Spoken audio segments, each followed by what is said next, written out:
So we have some big exceptions to the gender taxonomy. Remember what of erotic magic. Quick, once again. Sorry. Once again, Eros rituals are used by men against women to bring them forth. Agoge.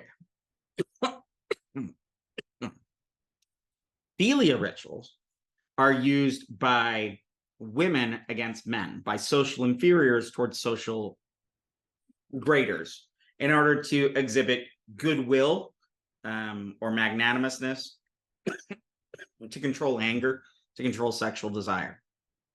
That's the paradigm we've seen, but there are exceptions. All right, just 1 second here. I'm back.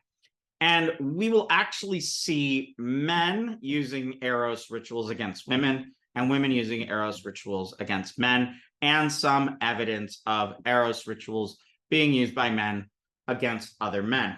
And one vague instance of a woman using it against other women.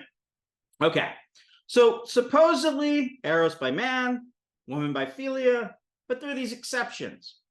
Because of there are these exceptions, Farani posits something called situational gender. Now, your sex is biologically determined. Your gender is culturally constructed. That's how it works in every culture. And what we're seeing here is that the gender roles between men and women could shift depending on their social position. And there are almost alternative ways to be male or female, in the sense of depending on where one's social position is. Okay. All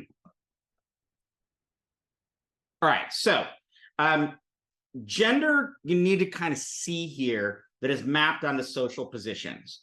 So what we usually see is a passive male deploying classically female magic. So we'd have a passive male or a socially inferior male using philia against another male.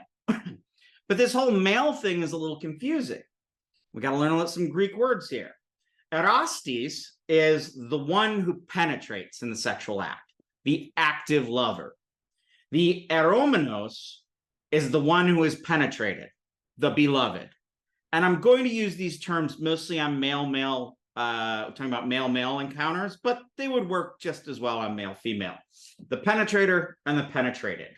So one who is the active lover, one who is the beloved. Now, we do have one Sappho tale. Sappho was a great lesbian author in the Greek era. And she's one of our few female authors that we have. And we have one spell where she describes using erotic magic, or at least she uses the symbolism of erotic magic. And we can guess as a reference to erotic magic. Now, we do see out of the 80 or so existent Agoge spells that 4 seem to be same-sex oriented, man on man. They make men restless with desire for the male sorcerer. Lesbian spells often use burning Agoge and whipping to draw the female closer to the female sorcerer. So very similar. Now, we got to remember this is Greek society, so the idea of binary genders and gender desires isn't found. Folks simply were not gay or straight. There was a wide variety of sexual actions across genders. So in particular with men, your sexual orientation is more whether you are the active or the passive person, the penetrator or the penetrated in the relationship. That kind of sets out the gender dynamic. The idea of just being somebody who as a man who only sleeps with men, or even a woman who only sleeps with women, it just isn't there in the way that we have it set as a normative idea in our contemporary American culture.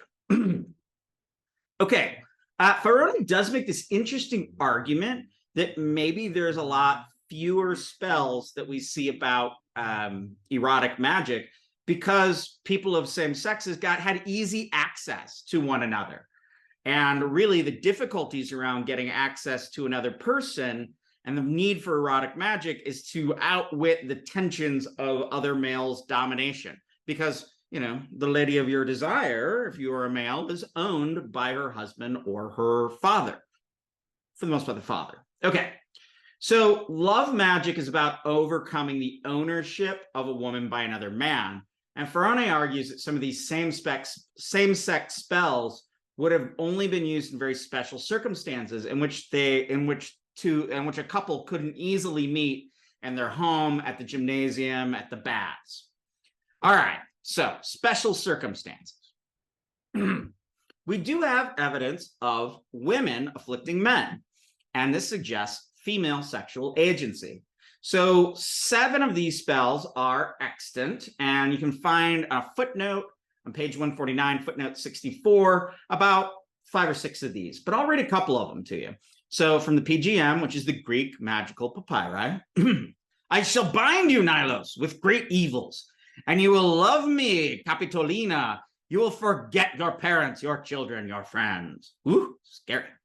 In order that you lead Heracles, whom Typus bore, to Alus, she whom Alexandra bore. Quickly, quickly, now, getting this Heracles off to Alus.